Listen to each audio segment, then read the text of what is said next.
Right. Okay, so I'll include that. Thank you. You can go ahead. I just wanted to put that in. I wasn't sure. Okay, so then we have prepare samples for observation under light and fluorescent microscopes.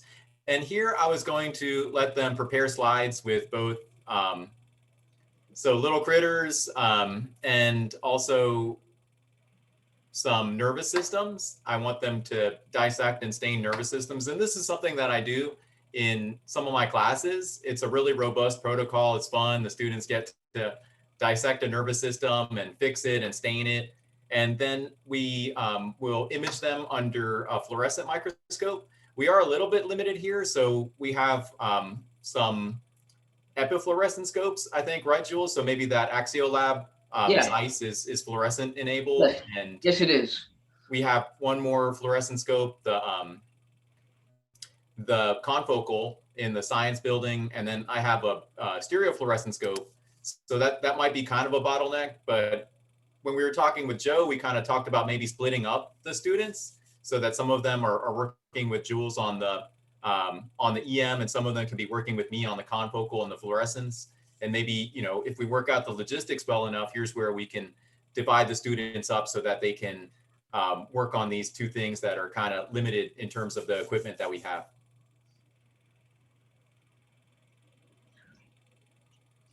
So for the SEM, I probably put in too much detail here. So it's very long, so I'm not going to read the whole thing. But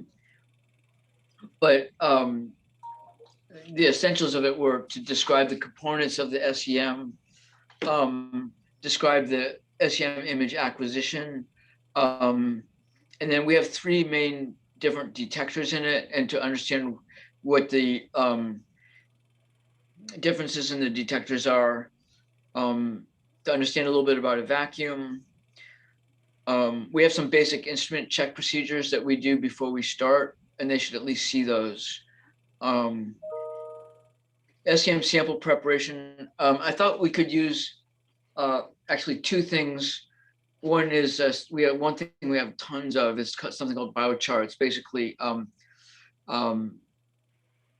it's sort of like charcoal, and just basically crumble a little bit of it and put it on a stub. The other thing is to give them a metal sample that's got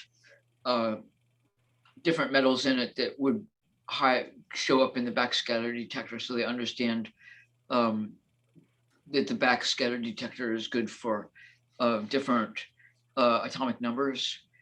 And then just putting things in and out of the scope. And then for the acquisition, it would be the differences that occur with different voltages, getting the specimen height right, then some alignment, and acquiring the images. That one is fairly straightforward to me. The TEM one is less straightforward for me.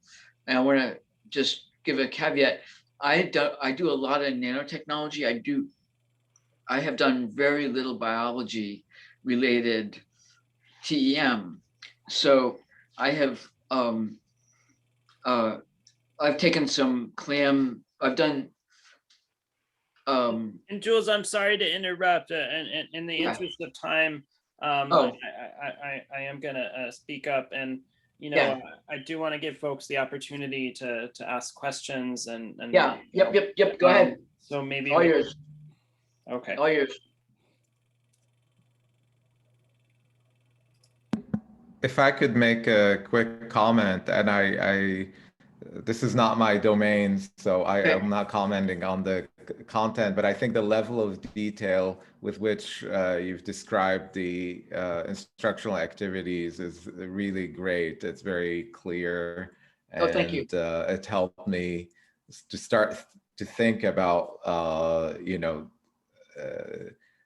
doing the same for mine. So this is a really nice example. Oh, thank you. Yeah. Thanks. Yeah, in reading everybody's, I thought that, you know, we did have a lot of detail, but I think that we may be losing the forest for the trees a little bit. And I noticed that everybody else kind of has like, like times that these things will take, and maybe the logistics were a little bit more worked out. So, also I think that we could work on ours in terms of figuring out exactly how long everything will take and how the pieces will fit together with each other. Yep. I think it's interesting the way that we all are approaching this is different because there are different caveats to each of these different areas. And so some of us have to kind of plan from back and to the front, and some people are planning, from the front to the back. I think that this looks really great. It makes me want to take it, actually. It's interesting, right? So I think when I teach wave particle duality in chemistry, it's like a real moment for students, and for me too, because either the students really get it and they're amazed and it's like this huge aha moment, and that means something for that student and that student's future. It's just like one of those topics, I think, that it's a real transition point for students. And I think that the students who don't get it or aren't even a little bit curious or amazed by it, that tells you something about that student and whether or not they have an aptitude for this too. So I think that it's important that you have it there. Thank you. Yeah, hopefully we'll have more of those moments in the summer with just a smaller group of students that are kind of self-selected to be there, and at least, are interested in it, and they don't have, 4 other classes that they're taking at the same time. So, maybe it'll be a really good chance to have students kind of gain an appreciation for a range of things, I was just wondering if we could coordinate the technical writing with the assessment that you have for LBO 8, where you say prepare publication style figure, including panels with representative images and graphs. That's technical writing right there. And would be maybe kind of cool to, I know we're not working together, but to maybe, I don't know, see if we could coordinate something where that kind of expertise I can show to my students as well. Yeah, I didn't have any like figure legend on there, but definitely writing a figure legend, you have to be very technical, and I kind of have my own sort of ethos as to writing figure legends, and I tend to impress that on students a little bit. But yeah, I mean, definitely, having them practice to have some material to technical write on, and if it's something that they created themselves, then maybe that will be even better. And now I want to move on to give the next member a chance, but I'll just follow up quickly in that certainly there is the potential that the same individual takes one boot camp can take another. In my mind, that trying to figure out those logistics is what we can kind of tackle later in April, and I'll certainly be keen to get your thoughts in terms of your availability, frankly. But anyway, thank you for the suggestion, Stephanie. So with that, and thank you, Mick and Jules, for getting us started off. A great start. Thank you.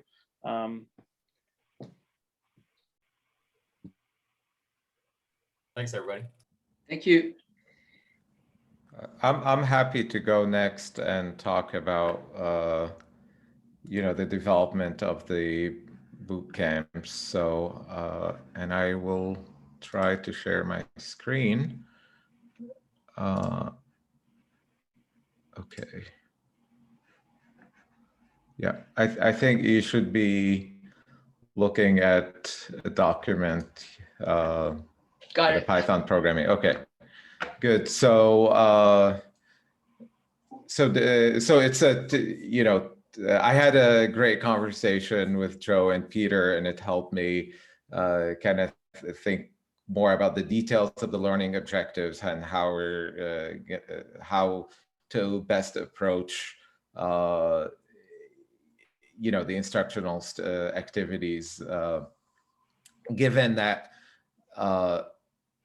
it's very much about giving the students the practice of developing programs, as opposed to having them just listen to lectures about what things are and what they mean. So the first boot camp is mostly about developing some basic Python programming skills, and the focus is to get them to a point where they're really able to work with data sets, because that's ultimately what it's about. So I'm not at a point. So the way mindful of the fact that we need to do this in under 20 hours, right? I try to think about how much time to allocate to each instructional activity that supports the learning objective. So this is what I have. The way each of these will be structured is that there'll be a short lecture, and in the process I'll be demoing some small programs, and then students will break up into small groups and work on programming exercises. So, and that will happen from day one. And then so the first learning objectives, the first 5 learning objectives are just general programming skills. And then we get to, in perhaps the last 20-30% of the first boot camp is when students should be at a point where they can work with a data set, perform basic operations, like cleaning a data set. Data is always noisy. They should be able to, chop up the data, extract relevant pieces from it, do some manipulations and filtering. And number 7, which I think corresponds to Mick and Jules' learning objective 8, there was I forget the details, but there was a point about having students create visualizations, and I noticed that you've mentioned R. So if students were to take this boot camp before yours, or maybe we could time it in such a way that if they learn how to create visualizations in Python, they'll have a bit, then that could help with your boot camp. So that's a thought. And I'm sorry, I did not get to look at the details of what you had until now, but that jumped up. So that's for the first boot camp. And for the second one, this is more, I guess the machine learning and more statistical analysis of data. So that's what this bootcamp is about. If a student already has some programming background, they might be able to directly jump into the second bootcamp, but the expectation is that for them to go through the 2 boot camps as a sequence. So, I could touch on a couple things here. I don't want to get into the details of these objectives just in the interest of time, but really what the critical thing for this bootcamp is to have some data sets that students, that would relate to an area of their interest. And given, that my background as a computer scientist, I don't know what sort of data sets might be interesting for them to look at, say, from chemistry or physics. So if you have data sets that that correspond to your boot camps, please, I'll be happy to look at them and see if we could create some tasks around those data sets. I would have to understand the domain a little bit, but I take that as a nice challenge and learning exercise for me. So I'm happy to get your data. If you have a data set that you think would be relevant. I had a conversation with Joe where we talked a little bit about doing something with like image recognition, which can be a bit, the techniques for doing serious image recognition can be pretty involved, but doing something like handwriting recognition of digits, that's something that's fairly easy to accomplish, but it's exciting because we could have students like, use something like paint and write, the number 2, and we could have the program actually recognize that this was a 2 with very high probability, with very high accuracy. So that's something that we hope to get the students to be able to do towards the very end of the second boot camp. I don't know how I'm doing on time. You're right on, and thank you and for asking. Okay. But yeah, certainly we want to give opportunity for folks to ask questions. But yes. Okay. Well, one other thing. So Peter, you had asked about student support, and I just want to make a quick comment about that. I think in a small group setting, there's a lot of peer learning that can happen there. And that's the sort of thing I want to encourage.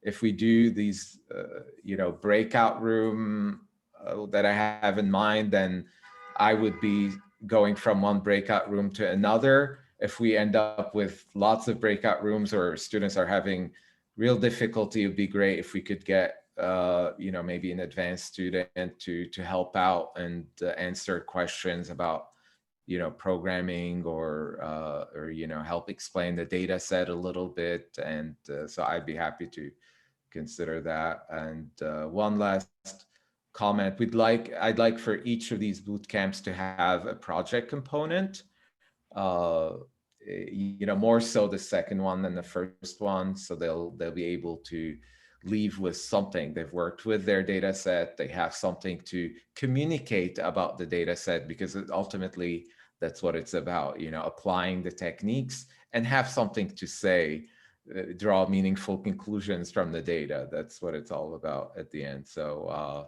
that's my goal for them. And that's it for me. I'm happy to hear comments, any feedback, data. All right. Thank you. So I'm in the process of trying to teach myself Python a little bit for a Raspberry Pi project I'm doing at home, and that's the most fundamental thing that I have spent the longest time on so far, is just understanding what a class def is and how to define a function. Okay. And I don't know how long I've never taught this. I don't know if that needs to be a separate objective or if it's incorporated into these. Okay, so in terms of, so I thought a bit about that. So in a traditional like programming course, we spend a bit of time to have students develop their own functions. Yeah. For this boot camp, the expectation is more, are they able to call built-in functions? Cool. Okay. And use them appropriately for the task that they're trying to achieve. So that's good. Okay, thanks. Yeah. I just want to say, if I were a student looking at like these two syllabi or summaries, or this one is a lot easier to digest. Okay. From this kind of point of view, and then the microscopy one was so much detail that if that were what I was looking at, whether I was deciding to take it or not, at the first blush, it might be too much, even though we'll all need to have that level of detail at some point. Got it. Yeah. I can break mine down into something like this. Yeah, I think this is really handy for like that total 17 hours in the bottom right is a really handy summary. Yeah. I'll just add, I agree with Joe's comment, but you're the instructors, so you have to start with whatever works for you. I feel teaching is so personal, and so I wouldn't want to force a format on anyone. But yeah, when it comes time to marketing, I have to say something like this is very useful.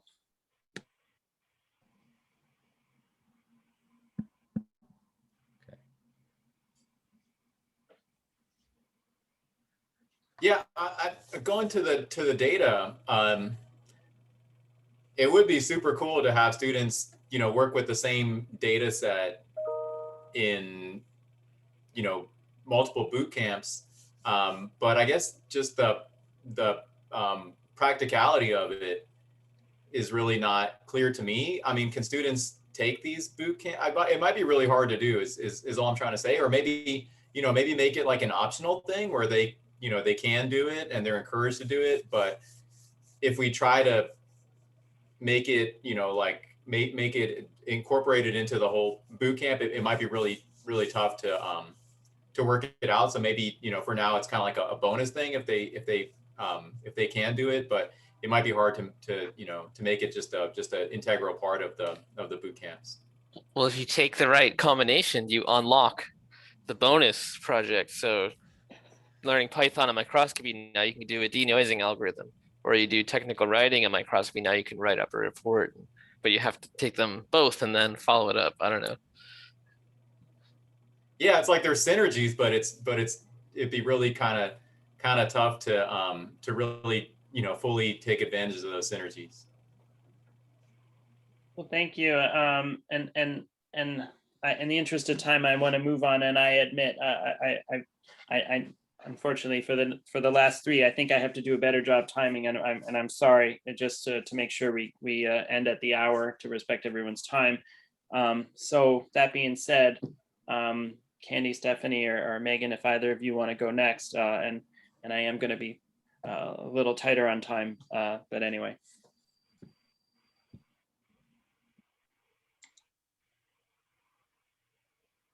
I don't mind going. I will. Here, let me see if I can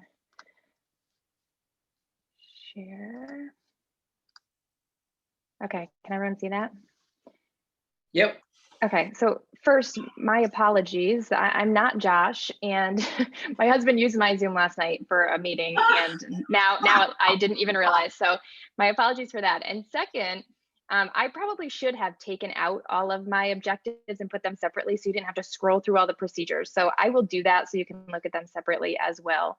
Just in an effort to be as brief as possible, the boot camp has two parts: a part A that focuses on PCR, a part B that focuses on molecular cloning. When we talked last time, we talked about giving the students a portfolio or something to bring with them to show their future employer. And so it's kind of where I started thinking about this idea of the workbook that you see in front of you. And so I think that my ideas on using the workbook in this way were twofold. First, for the students to have a portfolio of their work that was visually appealing that they could show to an employer at some point. And second, so they had something with them when they moved on to their next step that could act as a reference, where they had all of that information in one place to give them a sense of kind of comfort, like a little bit of a security blanket of sorts as they move on to the lab. And so in the planning of these, my goal for all of the activities, both part A and part B, is to start with a lot of hand holding and then work them through each of the techniques until they're well settled enough to do them on their own. So this is a really rough draft. So part of my challenge was to try to make sure that all the protocols were written early enough that we could order the materials. I hadn't really realized until probably the middle of last month that getting some of these PCR materials is a little bit challenging right now. I think, thank you, COVID. But like finding things that we need for PCR, a lot of them are back ordered. And so it's been a little bit of a rush. So some of this is a little bit rougher than I'd like it to be. I start with some introductory material, and then Joe mentioned this when we met last time, talking about a little bit of lab etiquette. I don't think we'll really have time to hit on this today, but maybe, Peter, we could put that on one of our agendas just to talk about roughly, like, I can say what I think academic lab etiquette is, but I have never worked in a lab in industry. So it would be helpful to get some ideas and make sure we're on the same page about what that means. I mean, writing an email is one thing, but there are some other things. So a lot of this is introductory to the ideas. And then at the beginning of each, these are the outcomes for part A. At the beginning of each of these 4 modules for each of the 2 sections, I tell them what their objectives are, how they're going to be assessed. So I start with kind of the easiest example of all of these, and then we just go on the nice thing about PCR is you can, take the theme and make it a little bit harder, a little bit harder, a little bit harder, which is what we do. So in the beginning, I give them the primers, then they start designing their own primers, and we increase it in intensity a little bit. One of the things that Melissa and I had talked about with Peter was that there are these really 4 distinct activities, and in an effort to make sure that they feel comfortable making mistakes and learn how to troubleshoot, maybe we make it to the first 3 and then we're not disappointed if we make it to the 4th, or maybe the group will be really strong and we do make it all the way to the 4th. And I think that's something that we're going to just try to work on in progress, since it's kind of a proof of principle experiment at this point. So then the very last activity of module 1, we amplify GFP. And GFP is, if you don't already know, is a really cool protein because its chromophore is made up of its own amino acids. And so one of the cool things that you can do with GFP is you can make mutations in the protein to change amino acids, to change the properties of the chromophore. So now there are all of these modified GFP proteins. Some of them are green, some of them are blue, some of them are red, some of them are yellow. And so in part 2, what we're going to do is we're going to start with site-directed mutagenesis, and I'm going to let the students make some of these mutations and see if at the end we can make some glowing material in some in vivo expression studies. So, I mean, that's the kind of the short of it. But there's a bunch of different variations on themes, and using different PCR master mixes, and why would you use a hot start and why wouldn't you? But hopefully by the end they've had an exposure to PCR in a couple of different ways, and then also molecular cloning in a couple of different ways. So they'll do site-directed mutagenesis, recombinant DNA technology. And one of the things I think that's really important is this construct confirmation and storage, because once you do all the hard work, you really want to make sure that you have these things and you don't have to do them again. So I want to make sure that, one of the most important things that, that's happening in the lab is that once the work is done, and this is really not data, this is an effort to get towards collecting data, but that once you get those constructs, that they know how to handle them, and that you put some away and you never touch them unless there's a huge emergency. And some of them, should be accessible as working stocks. And so we'll talk about, those different aspects of, maintaining strains and storage as well. And then that last but not least, I'll let them. Oh, that's it. Sorry, See, I didn't right I on unmuted time. myself too soon. I didn't want the music to do that, but No, it's fine. So that last part is just to look at those colonies and see if they glow a different color, and they'll learn a little something about, mutation and how that can affect protein structure and function. Oh, thanks, Megan. And again, You're I welcome. apologize to the last 3 of you that, I Fine. for some reason was looking at the clock and thought, oh, we still have, 10 more minutes than we actually had. So what are you going to do? Anyway, but No we still have problem. time for a question or 2 or feedback. Do you do on-site training at companies? No, That was beautiful. Thank you for thank that. you. Gorgeous. Peter, how much time do we have for the boot camps, like on ground or with the students, like contact hours? So I'm able to compensate each of you up to 20 hours. So that's 20, whether that's going to be study time or lab time or lecture time. There can be some additional homework you can assign. I might limit it to maybe 5 hours, depending on what you think is appropriate. I think like part 1 is definitely feasible within the 20-hour time frame, but part 2 might not. Just like confirming site-directed mutagenesis could take a really long time. How do you mean? Well, first having the students do it and then confirm that it was done. Do you do like the ligation process and then sequencing the construct? So the site-directed mutagenesis doesn't have a ligation component because they're going to do the site-directed mutagenesis right on the plasmid. So it's a 3-hour PCR reaction and then a quick transformation. And then either they grow on the antibiotic or they don't. If they do, then you can put them on a plate that has the inducing agent. So that's just one more overnight. but this is 2 separate boot camps, so it wouldn't just be one. Mm, So and like the then- PCR would be the first one, Mhm. and then students could decide to take the second one. And then once the plasmid grow, then you sequence it, right? And we wouldn't have time to Oh, sequence okay. it. So Yeah, that's why, okay. yeah. So that's why they're just going to have to see if it grows on antibiotic. And then if it grows with the inducing agent, they'll have to Mhm. see, if it turns colors or if they, knock out the chromophore altogether. Okay. So I love the conversations that are going on, and I don't want to cut off conversation, because that really was the goal for these whole team meetings.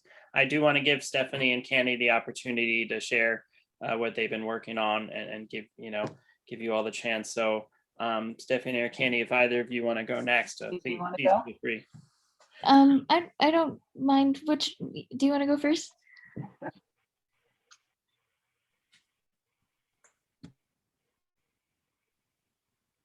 Okay, well, I can share really quickly. So one of the struggles I had was that safety and lab, like hazards and lab safety tends to be so dry. And so I wanted to figure out a way to do a boot camp that was both informative, informs on a better culture of safety, but also is really interesting. So I wanted to implement case studies so that students could take real life accidents and learn from them and try and grow. I knew right off the bat that there were so many topics in hazards. So that was something Melissa, Peter, and I talked about. So I listed a whole bunch of topics that we don't have to talk about all the completely, but that are important and relevant to industry and lab work. And so one of the things that we're working on now is, okay, I have these 11 topics. Which ones should I pick to hone in on so that students can really gain knowledge that'll be helpful for them in an entry-level position. And one of the things we also wanted to incorporate is a student capstone project, where after they learn a bunch of the hazards and safety objectives, that they research their own industry-related case study and present principles of RAMP, which is basically recognizing common hazards, assessing the risk, minimizing and prevention, and preparing for emergencies when that happens. So Peter suggested maybe just focusing on chemistry, which I could do. But I am totally open to any comments or questions, since many of you have been trained in lab safety and hazards.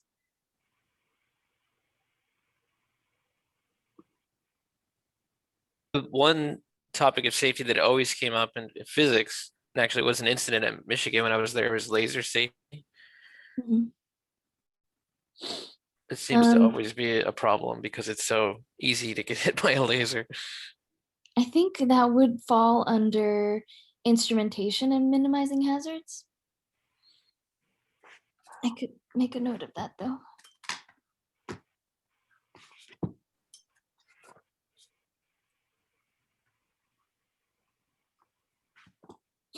The mastery part is what's kind of challenging, because once students know the rules, basically they just apply it, and then it's again that repetition that makes them more comfortable doing the proper thing.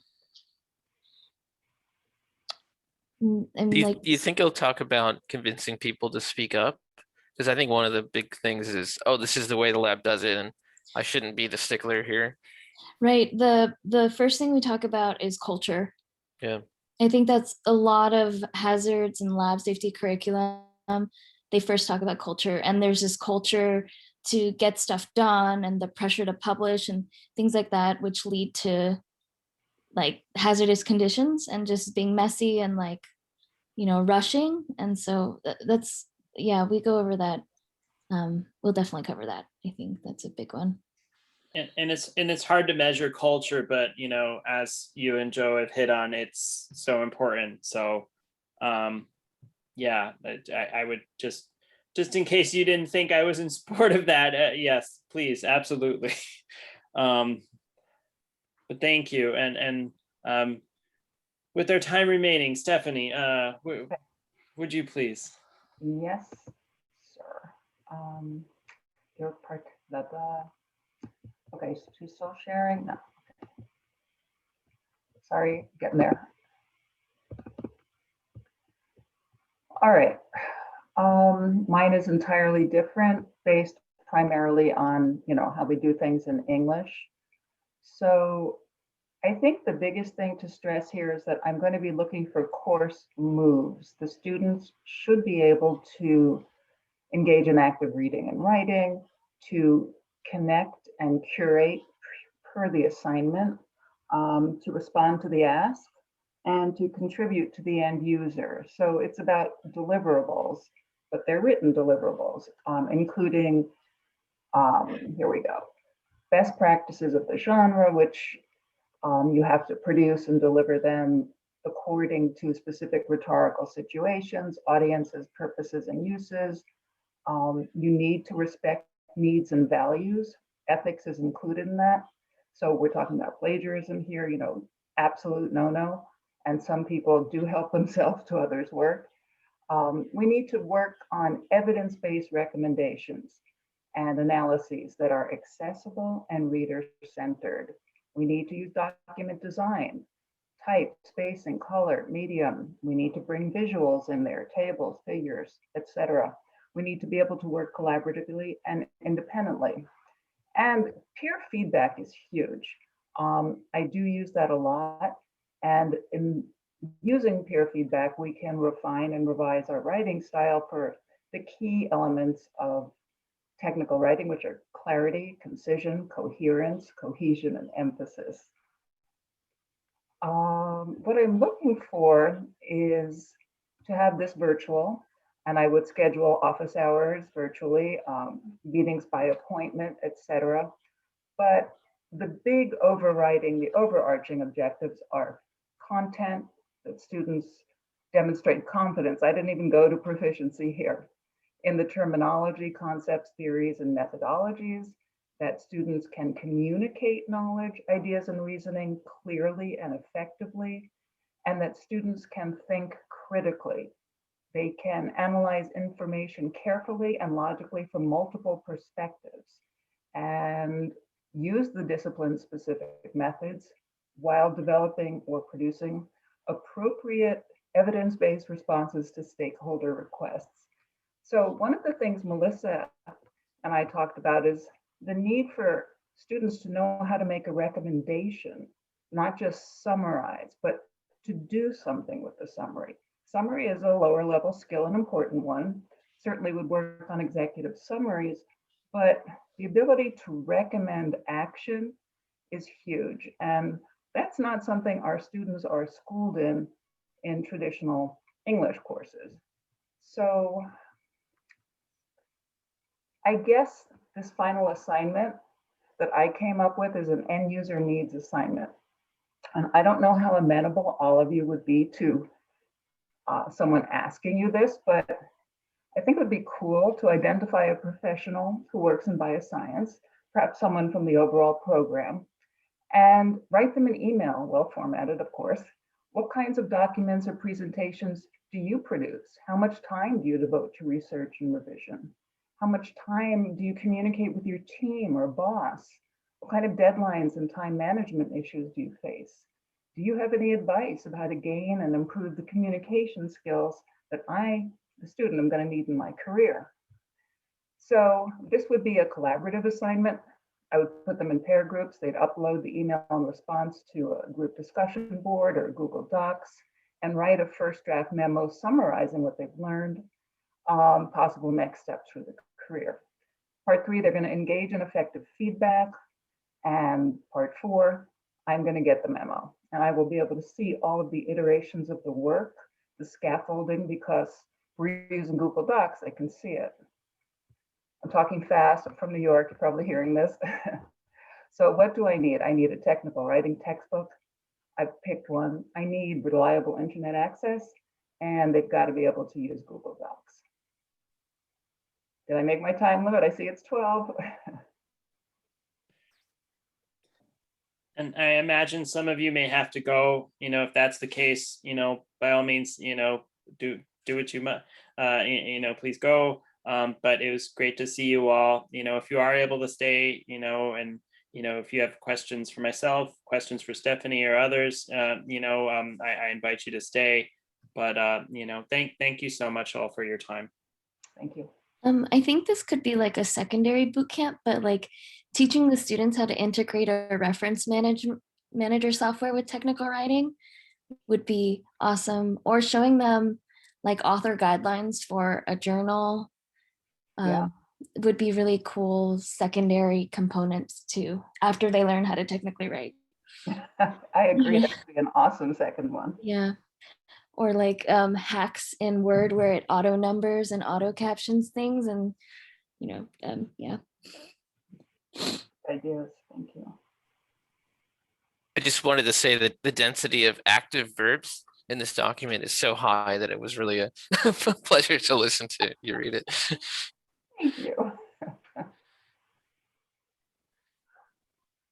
My hat goes off to you, Stephanie, for teaching students this. I sometimes try to improve my students' writing, and it's the most laborious and thankless process that I've ever done. And the writing is so terrible, and sometimes it just feels like a really hopeless task. So I'm just really glad that you're taking this one on, and I've got a lot of respect for that. Oh, thank you so much.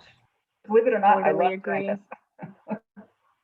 Man, it's hard, right? It's hard to teach the science and the writing at the same time, and there's only so many hours in the day. So I agree. This is fabulous. This will be so helpful. They'll even write better emails when they're done with this, and we really need them to be able to do that too. They'll have etiquette even. Absolutely. I actually noticed that when there's a few phrases that are in really common parlance right now, like, oh, you're good. And it's even in emails or things that I read it and I'm just very put off. And I say, oh, will I be able to work with this person? I think etiquette is absolutely important. It is. Another question I have is the devolution into only presentations rather than actual written out documents as a means for communicating information in business. I don't know what all of your experiences are, but I feel like things that would often be better off as documents are delivered as presentations, and it's very limiting. But it might be because people don't feel comfortable or never learned this in a formal setting. I don't know. You mean a presentation as opposed to like writing a memo, for example? Yeah. Yep. Yeah, I'm not going to do any PowerPoints or have them make screencasted videos. I think that totally falls in line with what you're saying. We need to be able to produce documents that our end user needs and can use, not what we feel like being creative with. This isn't terribly creative, but it's so important to the end user, and that's always the focus.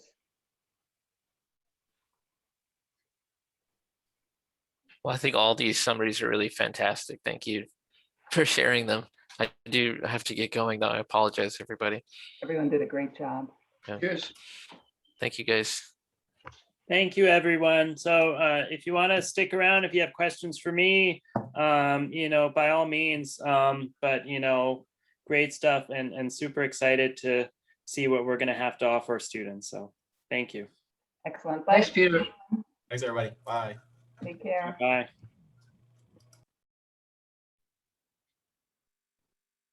Did my list scare you? No. Okay, good. I mean, we're setting prerequisites, Yeah. I think, I mean, if you're worried about demand, I'm not. I think it'll be there, especially since so many students haven't been able to do experiments. And biotech is such a hot topic. Yeah.